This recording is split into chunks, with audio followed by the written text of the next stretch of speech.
Barakatah Yahweh, Barakatah Yahawashi, Bahasham, Barakahak Barakatum.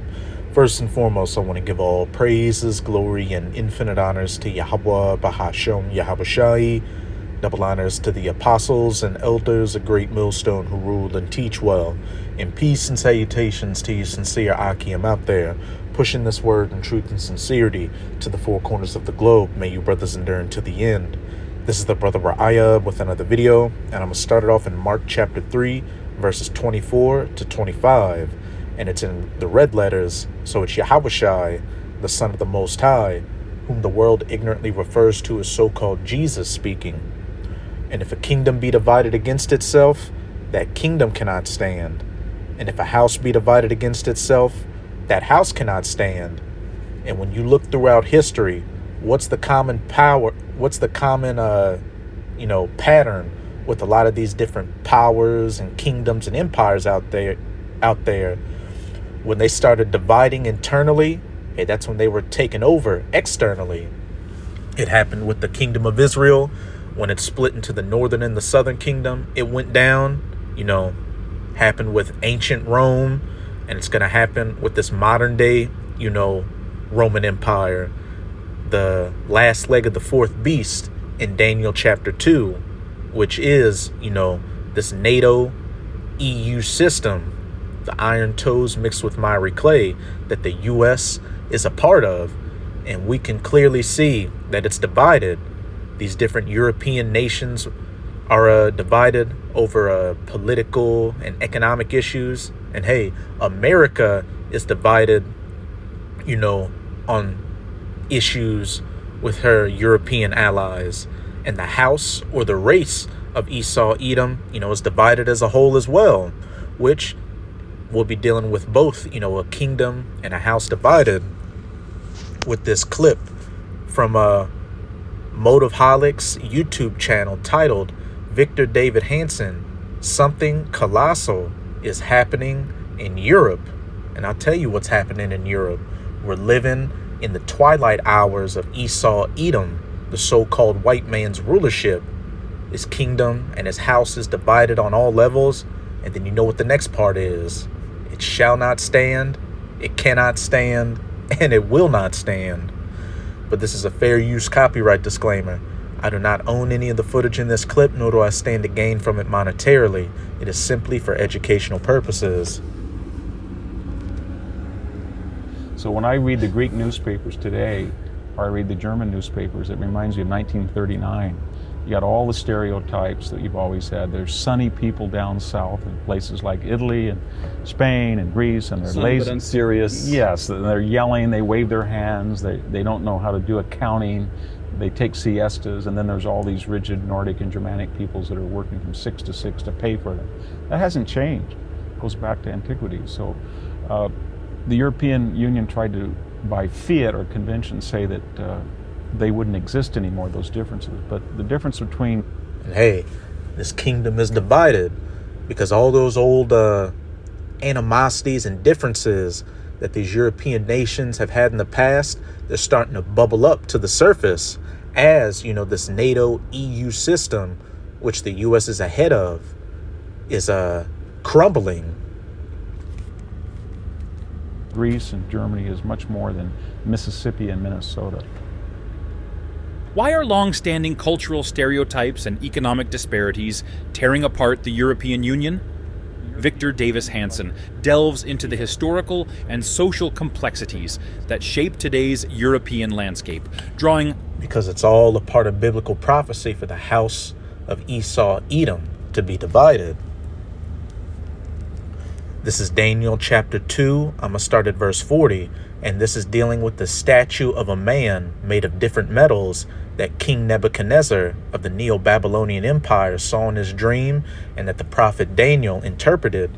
And it represented the different heathen kingdoms that would rule before the final kingdom, the kingdom of heaven, under the children of Israel, known as the so-called Negroes, Latinos, and Native Americans today, which will be an eternal kingdom. But now we're at the fourth beast, the legs of iron, which is speaking of the ancient pagan Edomite Roman Empire. And the fourth kingdom shall be strong as iron, for as much as iron breaketh in pieces and subdueth all things, and as iron that breaketh all these, shall it break in pieces and bruise. Now we're going into the last leg of the fourth beast, those iron toes mixed with miry clay. And whereas thou sawest the feet and toes, part of potter's clay and part of iron, the kingdom shall be divided. And if a kingdom be divided against itself, that kingdom cannot stand. But there shall be in it of the strength of iron, for as much as thou sawest the iron mixed with miry clay. And that iron and clay can go into a few things. On the one hand, the iron can represent the NATO aspect of it, the strong military aspect, and the clay, the economic aspect, the European Union, the EU. And it can also go into the stronger military and economic nations in the system and the weaker ones. And the weaker ones are referred to as what? The pigs. Portugal, Italy, Ireland, Greece, and Spain. While the stronger nations can go into what? Your Britons, your Germanys, your Frances, etc., etc. And what did Victor David Hansen just say? Those old European stereotypes are coming back, where those northern European countries, made up of a lot of those iron countries, are looking down on those southern European countries, those clay countries, those weaker ones, the pigs.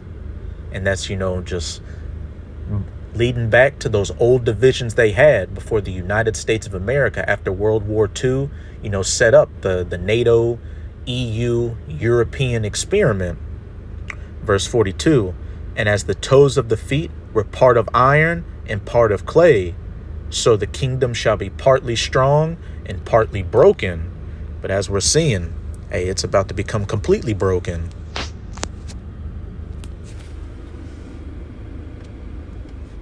Unsettling parallels to the past. Hansen predicts that the Eurozone might gradually disintegrate.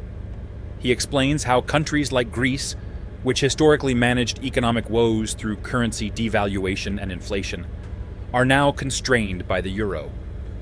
This restriction could eventually lead to a quiet but inevitable return to national currencies. At some point, partly strong and partly broken. Greece, one of those pigs nations. Germans will not want to subsidize everybody, and they'll go back. And he just said Germany, one of those iron nations, doesn't want to subsidize everybody else, leading to divisions. They'll go back to their mark, and they'll go back to the drachma and devalue it. When I lived in Greece, what Greece is doing now happened all the time. And all they would do is devalue the currency, inflate the economy, and then sort of laugh and sleep their way back to prosperity. And they can't do that now with the euro, but they will be able to when it breaks apart. I think it will gradually. It'll be an insidious process. It'll be with a whimper rather than a bang. The European left is multicultural, and that is they don't believe in themselves. They can't argue that Europe is better than the alternative. They have no concept of the history or appreciation of the Renaissance, Enlightenment. They don't see themselves as exceptional. So then why should people who come see them as exceptional? And if a house, the race of Esau, you've got that left-right paradigm over there as well, be divided, it cannot stand. As Victor David Hansen just said, the left over there, much like the left of these Edomites over in America, believe in multiculturalism and don't think they're exceptional, which you Edomites aren't fucking exceptional. You only got to where you got because the Most High put you there to fulfill biblical prophecy. But what? They believe in multiculturalism. Everybody's the same. Open the borders, rah, rah, rah. Well, you've got those Edomites on the right over there that want to go back to what? That nationalistic mindset, that old European mindset. That we're better than everybody, colonialist mindset. So they're not integrating people in the way the United States is doing a much better job, at least until recently. And then the other problem is that Europe's always been, for all of its socialism, a class-bound society. It doesn't intermarry, it doesn't integrate as well as the United States. We're a plutocratic society. You can get status by making money, no matter what you look like, where your parents were born, or where you go to school. In Europe, You're always located in time and space by where you were born, the sound of your voice, who your parents were, and that makes it very hard for immigrants to get social, economic, cultural acceptance. And you put that left and Again, a house or a race divided, and what? The kingdom that was made of iron and made of partly clay shall be divided. right-wing impediment, and then you end up with something like Rotterdam or the suburbs around Paris. So I'm very pessimistic about that. And it's full of self-contradictions where they want to escape the autocracy of the Middle East and the poverty. They come to the West and they are given freedom, but then they resent the fact that they're unequal. They want instant parity because that's what they've told the EU does. And then the EU says, well, we give them all this money, we give them all these entitlements as long as they don't come into our neighborhoods. Why are they angry? It's true. It's a generic truth for any society that the more affluent and leisure they become, the less they're willing to make sacrifices. And you add that to what Victor David Hansen just say, you've got a lot of these nations outside of these European Edomite nations, such as from, the so-called Middle East or Western Asia, Africa, India, those type of countries that when they come to the EU, they hear of talks of democracy and all people are created equal. But when they get here, what?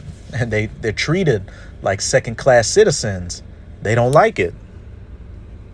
Back in Daniel chapter 2, verse 43, and whereas thou sawest the iron mixed with miry clay, they shall mingle themselves with the seed of men. These other heathen nations outside of the Edomites, they have, again, Europe has the open borders and, says, hey, everybody can come here and live the democratic lifestyle and be equal, but they shall not cleave one to another, even as iron is not mixed with clay. When those nations outside of the Edomites get here, what? They're looked down upon. They're looked at as second-class citizens, as the other, the brown races. What did Victor David Hansen just say? These nations get here and they want instant parity and they get angry when they don't get it. And how did he say the Europeans look at it?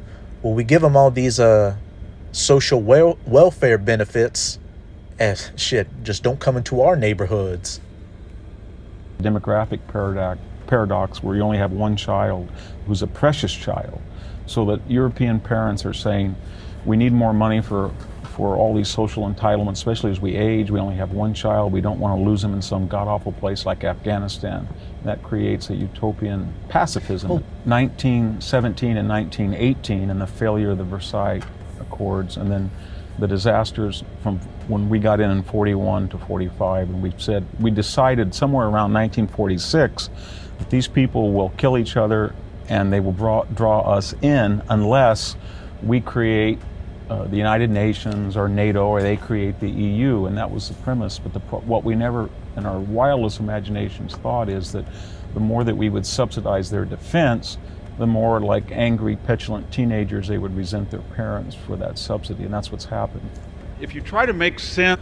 A kingdom divided against itself cannot stand, and we're starting to see what these European nations start to turn against America, because what? Whenever America does anything, these military conflicts abroad or economic sanctions on nations that America's at odds with, who feels the brunt of it? Who feels the migrant crisis from the wars? Europe. Who feels the economic hardships from sanctioning nations like Russia on natural gas, oil, and other resources? Europe. So what it's going to lead to is Europe, America's European allies, turning against her during World War III and allying themselves with nations like Russia to shoot nuclear missiles onto the U.S. But now I'm going to close it out in Revelation chapter 17. I'm going to start at verse 11, because what did Victor David Hansen just say? After World War II, around 1946, that's when the U.S. helped set up this current system you see right now, this NATO EU system, which is the fulfillment of those iron toes mixed with miry clay. And these European nations, because they were devastated after World War II, they agreed to go along with it. You had something called the Marshall Plan, where America rebuilt Europe. So Europe was in America's pocket. But this is Revelation 17, verse 11.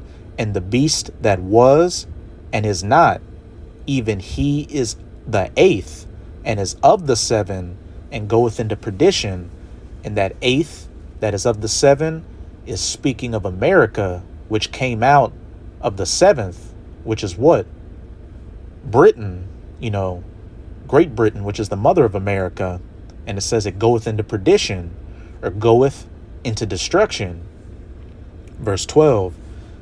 And, real quick, the seven heads is speaking of Rome, Greece, Germania Major, Germania Minor, France, Spain, Britain, and then that eighth that is of the seventh, America.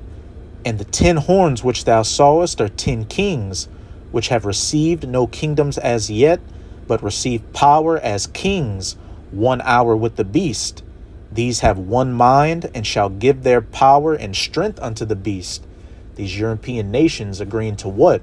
This European Union system, and giving over their autonomy and their individual power to be to America, to be as one, coalition of nations. Verse I'll jump down to verse 17, because like I just said, what this is ultimately going to culminate into is America's European allies turning against her and shooting those nukes onto her. And what did Victor David Hansen say? The more America subsidizes these European nations, the more like a petulant child they hate their parents. But this is verse 16. And the 10 horns, which again is the EU or European Union, beginning with the first 10 common markets of the EU back when it was known as the European Economic Community. And I believe, the treaty or the document that set that whole thing up was called like the Treaty of Rome. Hey, Rome reborn. And the 10 horns, which thou sawest upon the beast being NATO, these shall hate the whore that rides upon the beast. Mystery, Babylon the Great, America, and shall make her desolate and naked, and shall eat her flesh and burn her with fire from those nuclear missiles. So that's it with this video. And with this video, I hope you sincere Akim and Akwath were edified. Just keep strong. As we can clearly see, we are almost out of this final wicked captivity of the heathen nations, chiefly of the Edomites, whose kingdom is divided and will fall. So as always, I'm going to say Abad Babal, Kwam Yasharala, and until next time, Shalom.